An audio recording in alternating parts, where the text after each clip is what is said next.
Make a finisher believable after it's been countered dozens of times. I don't think it's the counter. I think it's the execution.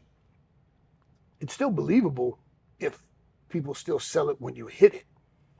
You can counter it and oh man, he died.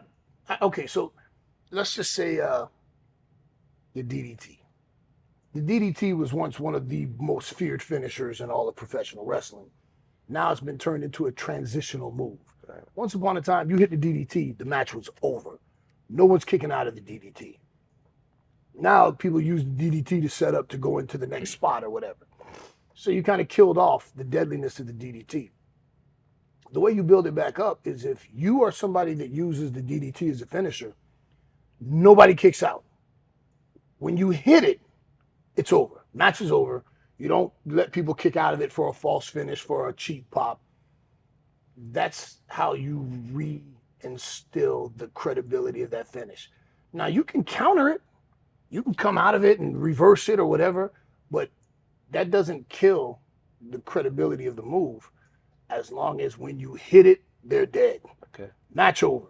I hit my finishing move, 1, 2, 3, it's over. I think through the years, we've sadly, especially, the younger generations, they really love the false finish pop. And I've even had conversations with, some of the talent at AEW, like, are you listening to the crowd? Like, you've got all of these false finishes planned, and the first one or two, you get this huge eruption, but by the third one, you're not getting the same feedback because you're doing too many. Now people want the match to be over. Now you're doing this because you want that big pop, but you're getting diminishing returns. And the other thing I always thought was funny is that, people will hit a big devastating move and the person will kick out and they go, you never beat anybody with that move ever. So why are you so shocked that it didn't work, Don't prostitute your finish.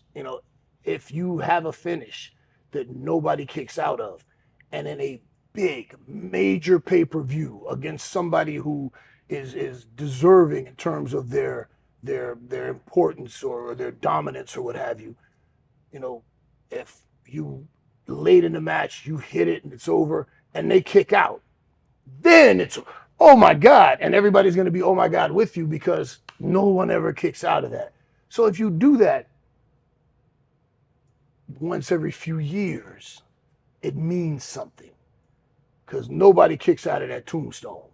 That's it. It's over. And like with the tombstone, you're not seeing anybody use that. But for example, you said the DDT.